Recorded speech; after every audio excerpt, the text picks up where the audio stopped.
Hare Krishna everyone. We are learning Srimad Bhagavatam, important verses. We are in the 10th canto. Today we will learn from 10.14.4. All of you repeat after me.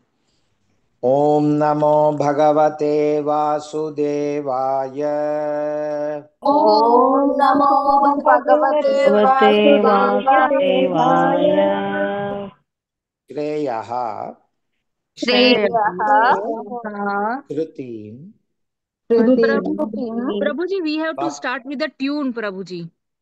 10.14.3 Yes, Prabhuji, we have to start with in the tune, Prabhuji. We have already done with the word breaking. Okay, then we'll take up that. तो ऊपर वाला श्लोक दिखाना.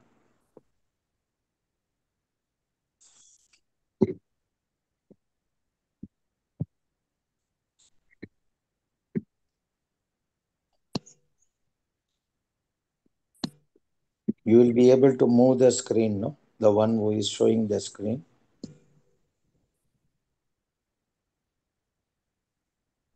Yes. थोड़ा आगे लेना क्योंकि संस्कृत वाला एक line दिख रहा नहीं.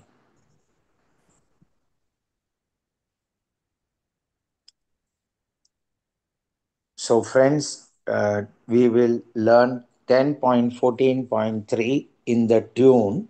We have already learned by breaking the words, and in the prose mode we have chanted. So let us continue 10.14.3 in the tune. It is also in Trushtub Chandas. ज्ञाने प्रयासम् उपपास्य नमन्त एव ज्ञाने प्रयासमुपपादनवन्त एव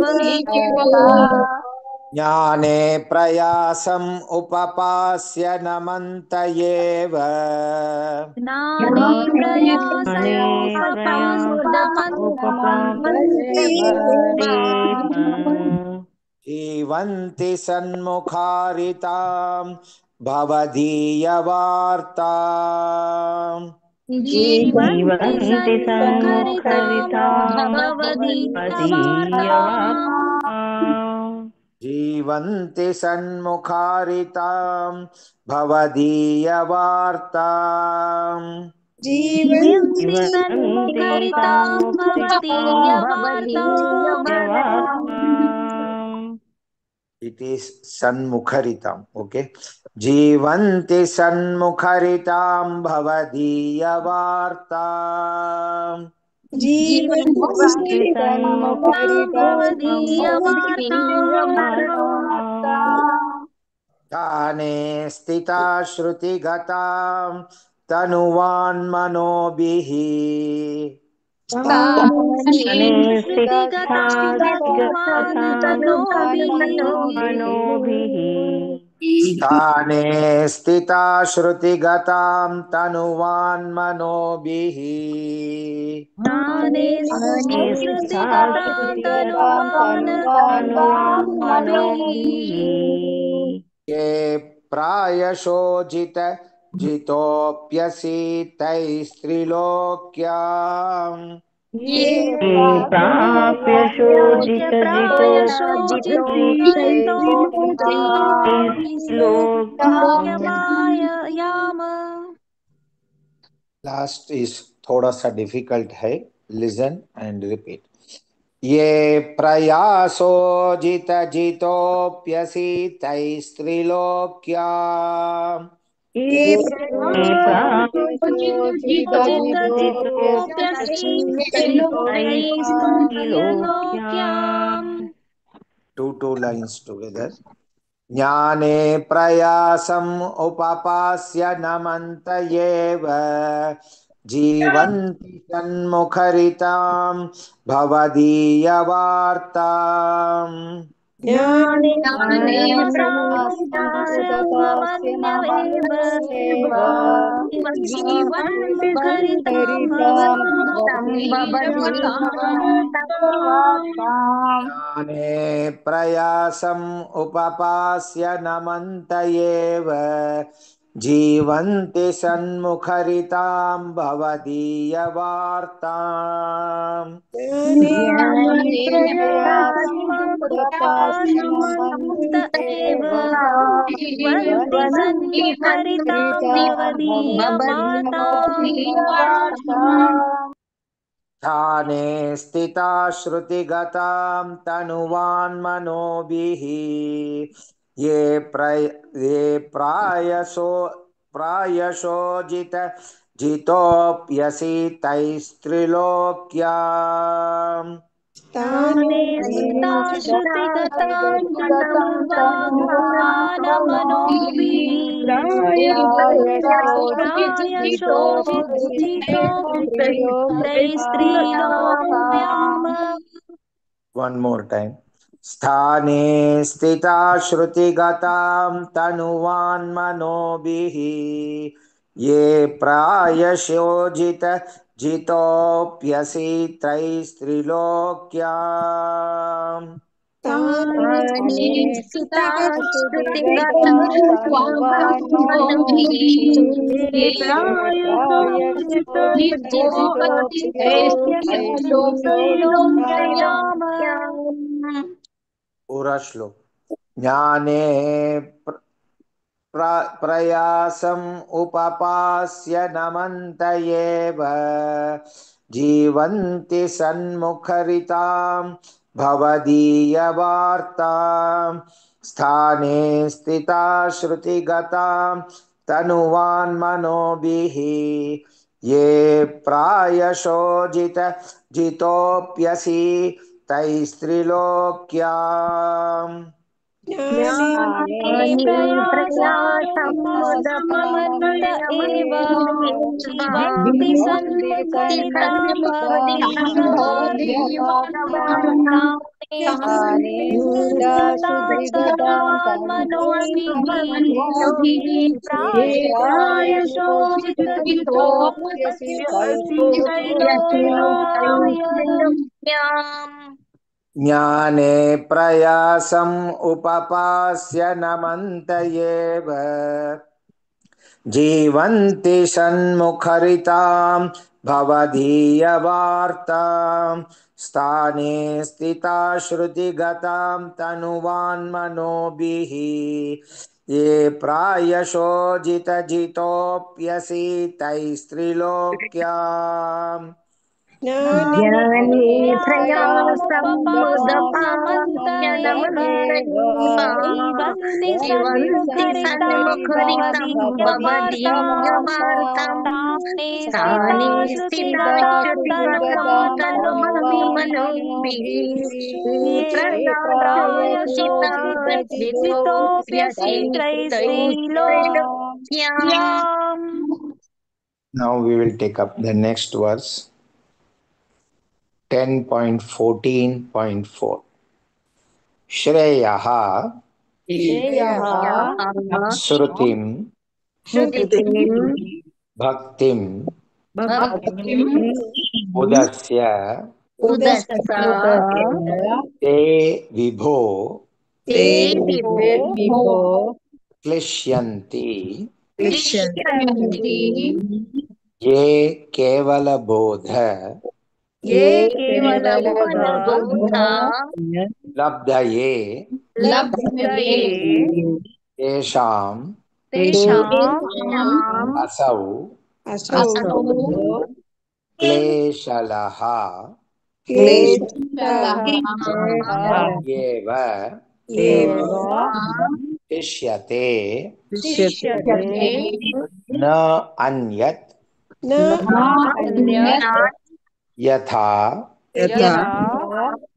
Tula Tusha Avarghatina. Let us see the translation. My dear Lord, Devotional service unto you is the best path for self realization. If someone gives up that path and engages in the cultivation of speculative knowledge, he will simply undergo a troublesome process and will not achieve his desired result. As a person who beats an empty husk of wheat cannot get grain, one who simply speculates cannot achieve self realization. His only gain is trouble. Let us learn line by line. श्रेयश्रुतिं भक्तिमुदस्यते विभो श्रेयश्रुति भक्तिमुदस्यते विभो श्रेयश्रुतिं भक्तिमुदस्यते विभो श्रेयश्रुति भक्तिमुदस्यते विभो क्लिश्यन्ति मे केवलबोधलब्धये क्लिश्यन्ति ये केवलबोधलब्धये क्लिश्यन्ति ये केवलबोधलब्धये क्लिश्यन्ति ये केवलबोधलब्धये तेषाम् असौ क्लेशल एव शिष्यते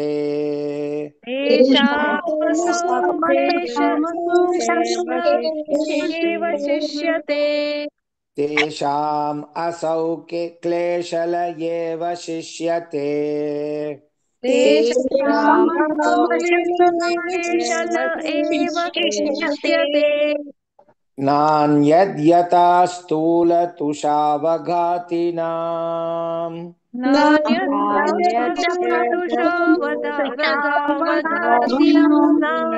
नान्यद्यथा स्थूलतुषावघातिनाम्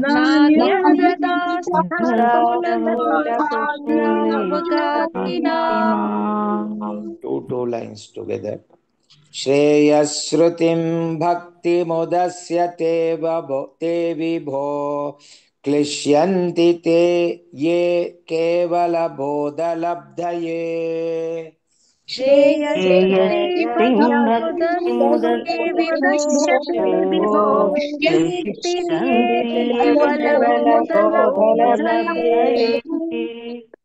श्रेयश्रुतिं भक्तिमुदस्यते विभो क्लिश्यन्ति ये केवलबोधलब्धये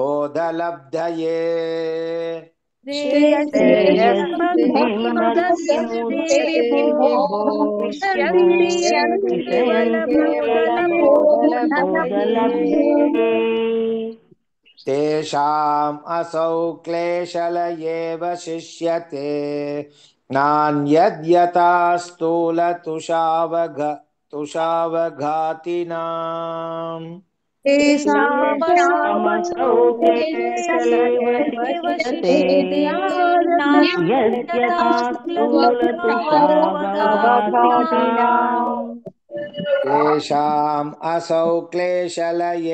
शिष्यते नान्यद्यथा स्थूलतुषावघातिनाम्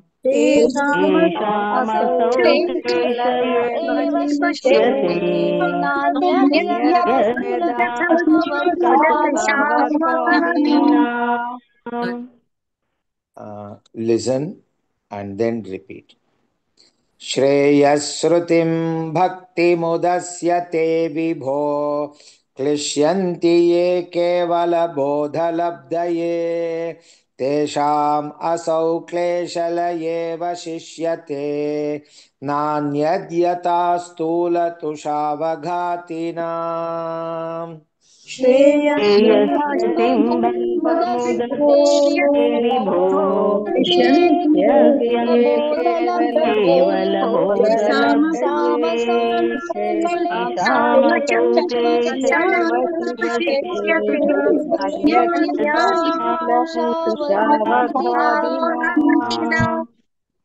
श्रेयश्रुतिं भक्तिमुदस्यते विभो क्लिश्यन्ति ये केवलबोधलब्धये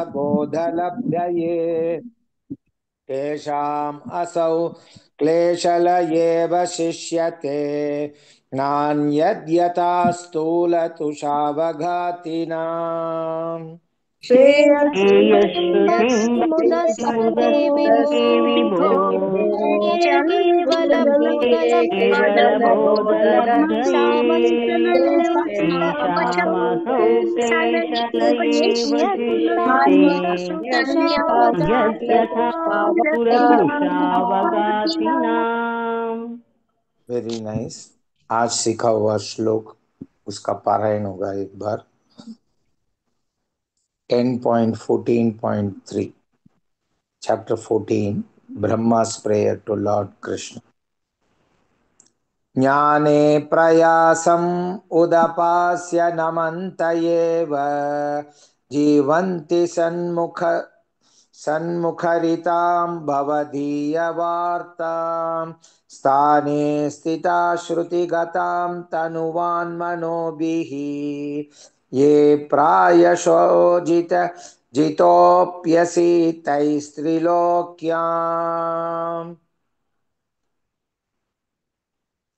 10.14.4 श्रेयश्रुतिं भक्तिमुदस्य ते विभो क्लिश्यन्ति ये केवलबोधलभ्यते तेषाम् असौ क्लेशल एव शिष्यते नान्यद्यथा स्थूलतुषावघातिनाम्।